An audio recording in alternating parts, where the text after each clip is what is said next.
மாண்புமிகு முதலமைச்சர் அவர்கள் உட்பட இந்த நிகழ்ச்சியில் பங்கேற்றக்கூடிய அமைச்சர்கள், உயரதிகாரிகள் மற்றும் பார்வையாளர்கள் அனைவருக்கும் வணக்கம். இந்த துறை என்பது மிக முக்கியமான துறை. உள்ளபடி இங்கே இருக்கக்கூடிய அனைத்து அமைச்சர்களுக்கும் இந்த வாய்ப்பு கிடைச்சிருக்கு. என்னை பொறுத்த வரைக்கும் நான் இந்த கேபினெட்லேயே ரொம்ப ஜூனியர் மோஸ்ட் மினிஸ்டர். அதனால் நான் நம்முடைய சிஎம்ஐ பார்க்கும்போது எப்பயுமே ஒரு ஹெட் மாஸ்டர் பார்க்குற போல் எனக்கு ஒரு பயமும் மரியாதையும் கலந்த உணர்வு தான் எப்போதும் ஏற்படும். இன்றைக்கி இந்த முக்கியமான துறையை நம்முடைய சிஎம் எனக்கு வழங்கியிருக்கிறார். இன்றைக்கி நம்முடைய டிடி அவர்கள் முக்கியமான 3 திட்டங்களை நீங்கள் கேட்டிருக்கீங்க. நிறைய திட்டங்களை நம்ம துறையில் நாங்கள் செயல்படுத்தியிருக்கிறோம். இந்த துறை ஏன்னா அடித்தட்டு மக்களுக்கான துறை, எஸ்சி எஸ்டிக்கான துறை. அவங்களுக்கான வேலை வாய்ப்புகள், அடிப்படை வசதிகள், இது எல்லாத்தையும் கட்டமைப்புகள் எல்லாத்தையும் கொடுக்குறோம்.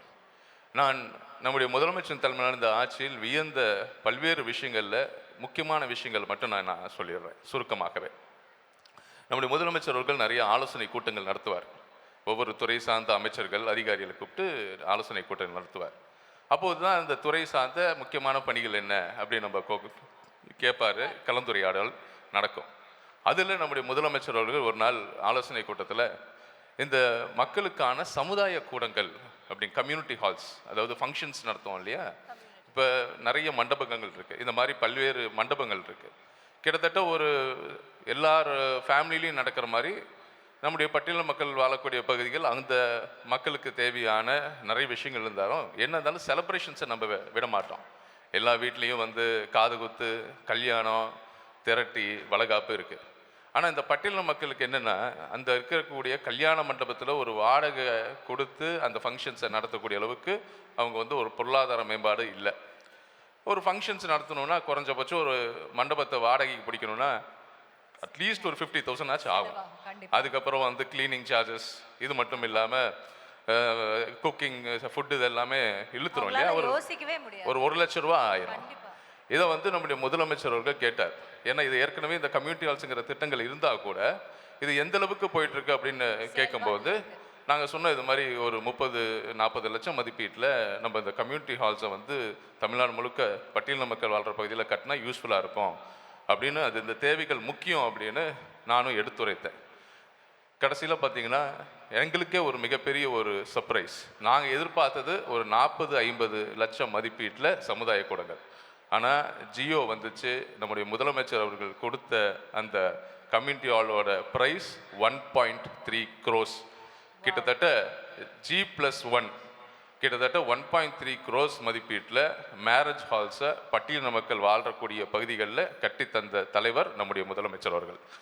இன்றைக்கி இந்த மேரேஜ் ஹால்ஸில் இந்த பட்டியலின மக்களுடைய சொந்தங்கள் நடத்தக்கூடிய அனைத்து சுப நிகழ்ச்சிகளையும் அங்கே ஒரு 5,000 ரூபாயில் நடத்திக்கலாம்.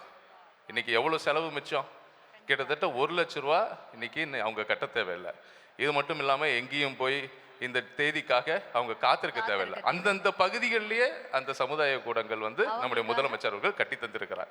சார், நான் 3 கேட்டேன், நீங்க 1 சொன்னதே எங்களுக்கு மன நிறைவா இருக்கு. அவ்வளோ and it's very very important. ஏன்னா அவங்களுக்கு ஒரு ப்ரையாரிட்டி கொடுத்து அவங்க அதை யூஸ் பண்ணிக்கலாம். அண்ட் அவங்க ஒரு சோஷியலாக அவங்களோட என்ன சொல்றது கூடி பேசி அவங்களுடைய கம்யூனிட்டியை மேலே கொண்டு வர்றதுக்கு அவங்க எத்தனையோ திட்டங்களை அவங்களுக்குள்ளேயே சின்னதாக வளர்த்துக்கலாம். That's wonderful. Thank you sir.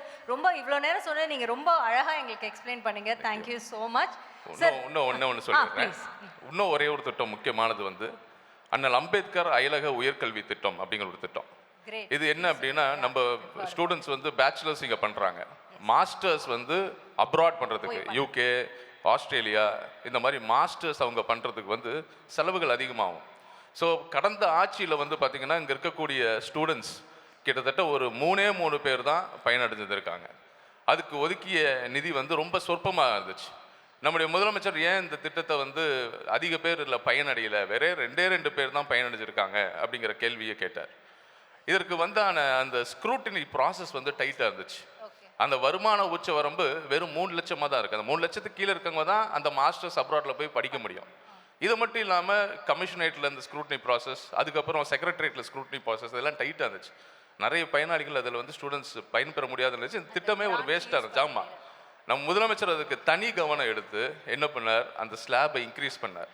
அந்த வருமான உச்ச வரம்பை 3 லட்சத்திலிருந்து 12 லட்சமாக உயர்த்தினார். இதனால ஒரு 2 மாணவர்கள் பயின்ற நிலையில் இன்னைக்கு 385 பேர் இன்னைக்கு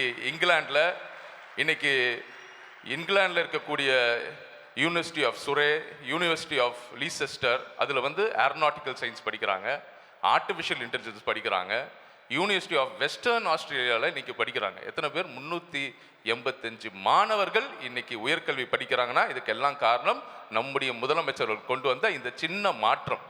இது போன்று பல்வேறு மாற்றங்கள் இந்த துறையில கொண்டு வந்திருக்கு. ஏன்னா வந்துட்டு உயர்கல்வியில் அடிச்சுக்க நம்ம சிஎம்க்கு ஆளே கிடையாது சார், டெஃபினட்டா. ஏன்னா உங்களுக்கு நீங்க இவ்வளவு படிச்சதே பெரிய விஷயம்னு சொல்றவங்க, இல்ல நீ இதுக்கு மேல படிக்கணும்னு அதுக்காக ஒரு கிராண்ட் கொடுத்தா, அதுக்காக வழிகளை ஈஸி படுத்தினார் பாருங்க. Thank you so much CM. Thank you sir, thank you. வண்டர்ஃபுல்லா சொன்னீங்க. ரொம்ப